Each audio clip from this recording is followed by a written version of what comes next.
안녕하세요. 매일 새로운 지혜, 메시지, 진행자 아리엘입니다.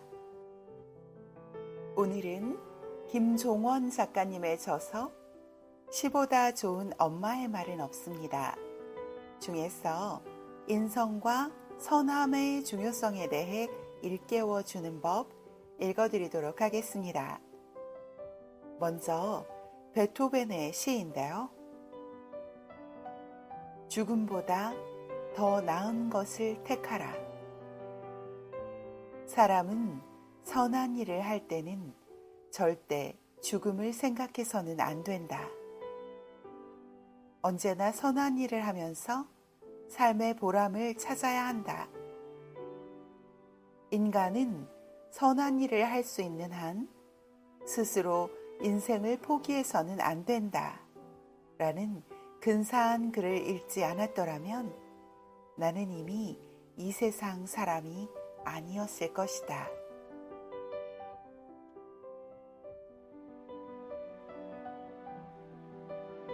선한 일이라는 것은 무엇을 말하는 걸까? 사람마다 얼굴이 다른 것처럼 선하다고 생각하는 일도 각자 기준이 다르기 마련입니다. 누군가에게는 선한 일이 다른 누군가에게는 선한 일이 아닐 가능성도 있죠. 그래서 자신의 기준을 세우는 것이 항상 중요합니다. 자신의 기준이 분명해야 세상을 바라보는 시선에 무게를 더할 수 있으니까요. 이것은 아이가 스스로 무엇을 선한 일이라고 생각하는지 구체적으로 파악하는 것으로부터 시작됩니다. 선함에 대한 자신만의 기준이 없는 사람은 결국 세상이 공통적으로 말하는 선함을 노예처럼 따르게 될 수밖에 없으니까요. 물론 쉽게 답할 수 없는 문제입니다. 시에서 나오는 것처럼 베토벤 역시 오랫동안 답을 찾지 못했다가 자신만이 느끼는 선한 일은 자신에게 보람을 주는 일에서 시작한다는 표현을 통해 선한 일과 보람을 일치시켰습니다. 그처럼 아이가 선한 일의 기준을 쉽게 찾지 못한다면 이렇게 질문해 보세요. 너에게 보람을 주는 일은 뭐니? 자신에게 보람을 주는 일이 곧 자신을 위한 선한 일이기 때문이죠. 이처럼 쉽게 답하기 힘든 질문은 그와 유사한 다른 의미로 변주하면 전보다 훨씬 수월하게 답할 수 있게 됩니다. 다음 파트는 삶의 보람은 어디에서 찾을 수 있을까 하는 제목 아래 김종원 작가님의 생각을 이렇게 적고 계십니다.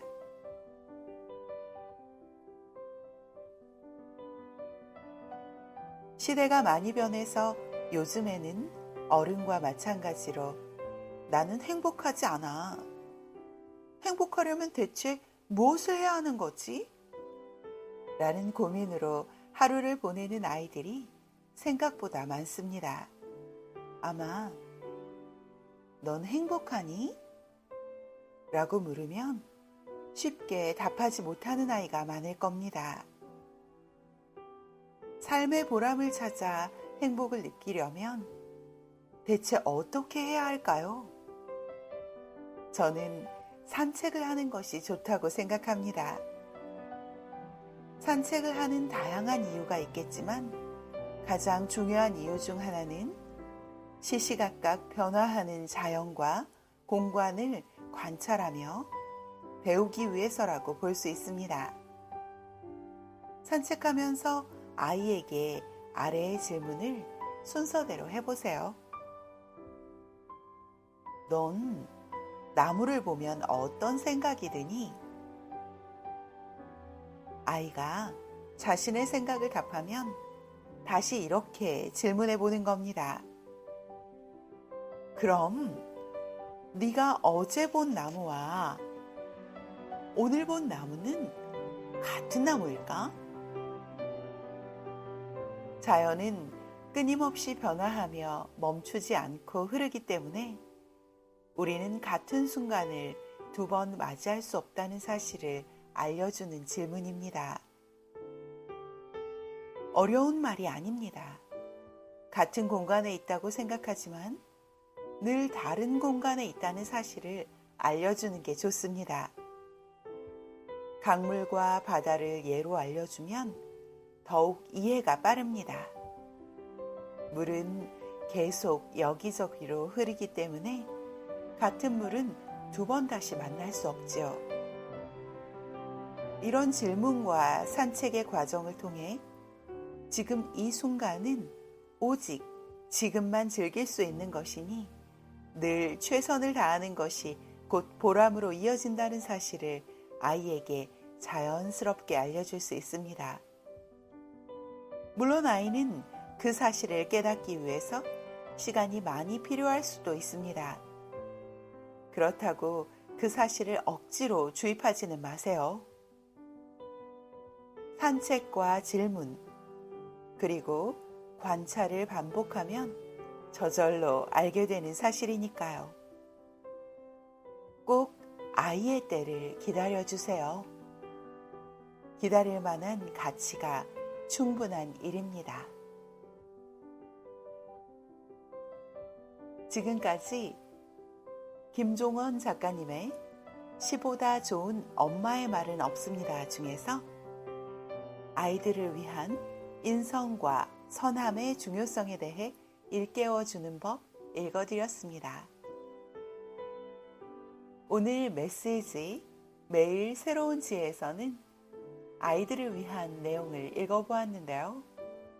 사실은 아이를 위한 글이기도 하지만 부모님들을 위한 글이라는 생각이 들었습니다. 부모님들이 먼저 이 책을 읽고 아이와 함께 다시 한번 나눈다면 아이와 엄마 또는 아빠가 깊게 소통하는 좋은 도구가 될 것 같습니다. 이 책을 낭독하도록 허락해 주신 김종원 작가님께 감사드리고 지금까지 애청해 주신 애청자 여러분 감사합니다. 저는 다음 시간에 또 좋은 메시지를 가지고 오겠습니다. 매일 새로운 지혜 진행의 아리엘이었습니다. 평안하세요.